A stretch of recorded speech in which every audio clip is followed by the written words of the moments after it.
Hello students, कैसे हैं आप सभी। Welcome back to the knowledge flow where ideas stream freely. So आज हम फिर से आए हैं एक और नए नोटिफिकेशन के साथ, जो कि है RRC SER अप्रेंटिस रिक्रूटमेंट 2025। आप लोग सोच रहे होंगे ये RRC SER क्या है। तो ये है railway recruitment cell of South Eastern railway. South Eastern railway यानी कि कोलकाता साइड के जो हैं इसमें इसके फॉर्म निकले हैं, अपेरेंटेंस के फॉर्म निकले हैं रिक्रूटमेंट। ओके, सो हम इस वीडियो में हम बात करेंगे, इंपॉर्टेंट डेट्स की बात करेंगे, कब फॉर्म फिल करना है, कब लास्ट डेट है, कब फी पेमेंट करनी है, इसमें वैकेंसी कितनी है, टोटल पोस्ट कितनी है, वैकेंसी की डिटेल्स कितनी क्या क्या है, eligibility criteria and so on. चलिए स्टार्ट करते हैं। सो हम इम्पोर्टेंट डेट्स की बात करें, जो नोटिफिकेशन है वो ऑलरेडी 14 नवंबर 2025 में आ गया था।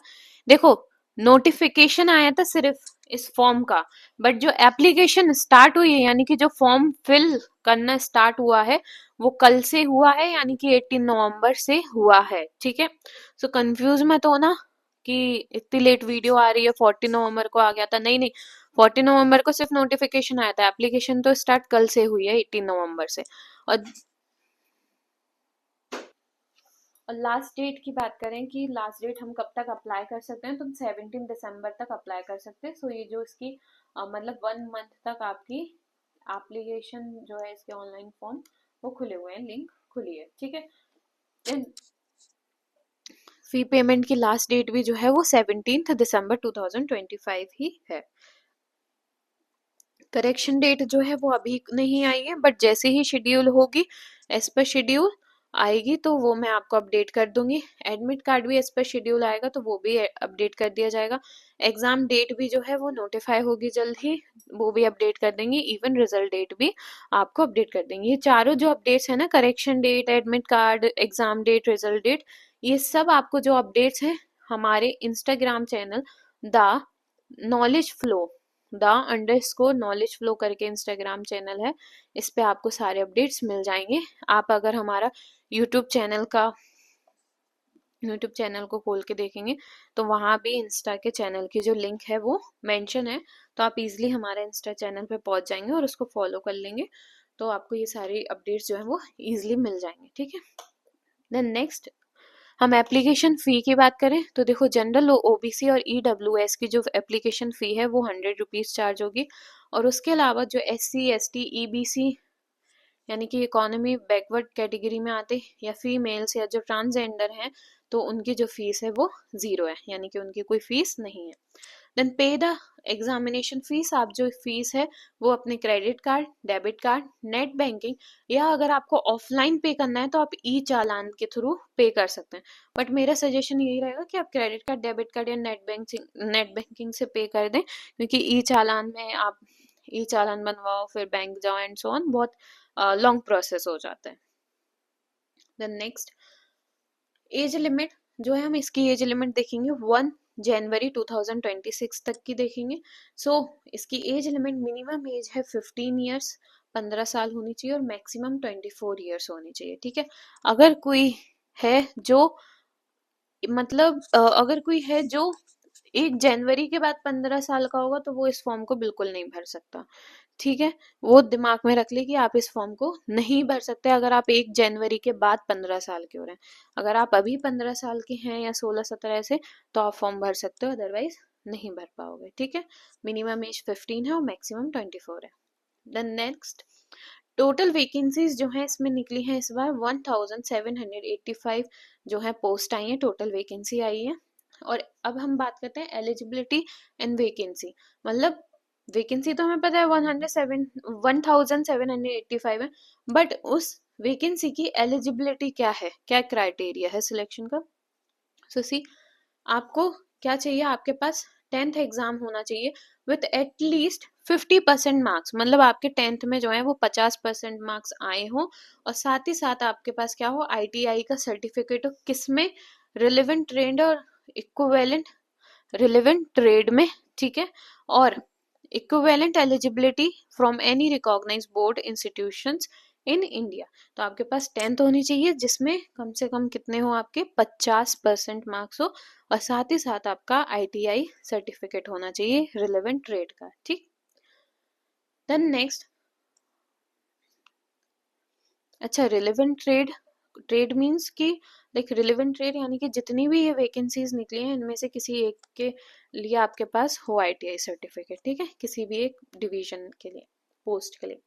अब हम आते हैं कि जो अपेरेंटेंस की जो ये वैकेंसी निकली है वो उनका डिवीजन कैसे हुआ है। ठीक है, डिवीजन वाइज देखते हैं। सो खड़गपुर वर्कशॉप की जो वैकेंसी है वो है 360। Then signal and telecom workshop की खड़गपुर की ही, ठीक है, 87 है। ट्रैक मशीन वर्कशॉप की खड़गपुर, ये लोकेशन है खड़गपुर है ना, और ये क्या है, ये पोस्ट है। ठीक है, Kharagpur workshop signal and telecom track machine workshop, ये क्या है, पोस्ट है। तो इसकी 120 है vacancy. SSE work engineer Kharagpur की 28 vacancy. Carriage and wagon depot Kharagpur 121 है वैकेंसी। डीजल लोको शेड, इसकी भी 50 है vacancy. Senior senior DEEG Kharagpur 90 vacancy है। TRD डिपोट इलेक्ट्रिकल खड़गपुर की 40 वैकेंसी है। सॉरी, AMU शेड इलेक्ट्रिकल की यहाँ पे मेंशन करना भूल गई मैं, कितनी है मैं आपको 1 मिनट में बताती हूँ इसकी कितनी वैकेंसी निकली है।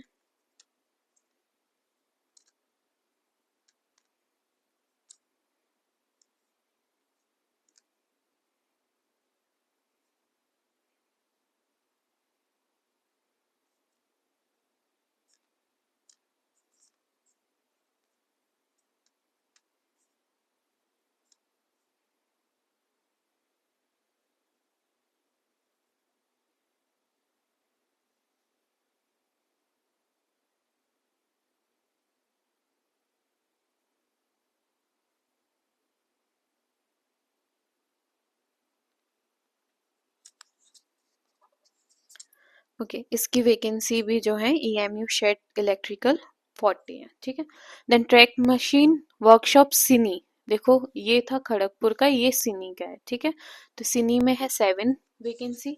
SSE 9 वर्क्स इंजीनियरिंग चक्रधरपुर 26 है।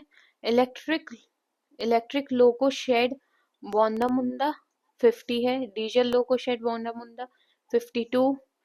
SR सीनियर DEEG आद्रा 30 है vacancy. Carriage and wagon depot Adra 65। Diesel loco shed BKSC 33। The depot electrical Adra 30। ठीक है, देन नेक्स्ट, ये कोई डिवीजन नहीं है, ये मिस प्रिंट कह दो या मिस टाइप हो गया। ठीक है, ये गलती से हो गया। Then electric loco shed Santragachi की 36 है। Senior DEEG Chakradharpur 93। Electric traction depot Chakradharpur 30। Carriage and wagon depot Chakradharpur 65। Electric loco shed Tata 72। Engineering workshop Sini 100।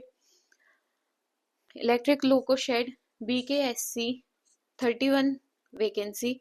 Electric loco shed ROU 25 vacancy. SSE works engineering Adra 24। Carriage and wagon depot Ranchi 30। Senior DEEG Ranchi 30। TRD depot electrical Ranchi 10। SSE works engineering Ranchi 10। ठीक है, तो ये total division wise vacancy details दी हैं और total किसमें कितनी vacancy है, कितनी पोस्ट है, वो भी लिखे हैं। ठीक है, देन नेक्स्ट, RRC की अगर हम अपेरेंट एंड सैलरी की बात करें तो देखो इन हैंड आपको जो स्टाइपेंड मिलेगी वो आपको मिलेगी 7,700 से लेके 8,050 पर मंथ। ठीक है, इन दोनों के बीच में आपको मिली हुई मतलब मैक्सिमम इतनी हो सकती है 7,700 हो सकती है मैक्सिमम। ठीक है, और सॉरी मिनिमम 7,700, मैक्सिमम हो सकती है 8,050 पर मंथ। ठीक है, देन अब हम अगर सिलेक्शन प्रोसेस की बात करें तो जो सिलेक्शन प्रोसेस है वो 4 स्टेप्स में होगा। पहले वही सेम आपकी शॉर्ट लिस्ट होंगी। ठीक है, आप लोग शॉर्ट लिस्ट किए जाओगे। शॉर्ट लिस्ट के बाद डॉक्यूमेंट वेरिफिकेशन होगा, फिर मेडिकल एग्जामिनेशन होगा, ठीक है, और फिर उसके बाद फाइनल सिलेक्शन होगा। अगर ये तीनों में हो जाते हो तो आपका फाइनल सिलेक्शन हो जाएगा, ठीक है। फाइनल सिलेक्शन में कोई ऐसा स्टेप नहीं है जिसमें घबराना पड़े या सोचना पड़े, कुछ नहीं है, सिर्फ ये समझ लो कि फोर्थ फाइनल सिलेक्शन हो गया, ठीक है, अगर आप ये तीनों स्टेप्स क्लियर कर लेते हो, ठीक है। Thank you.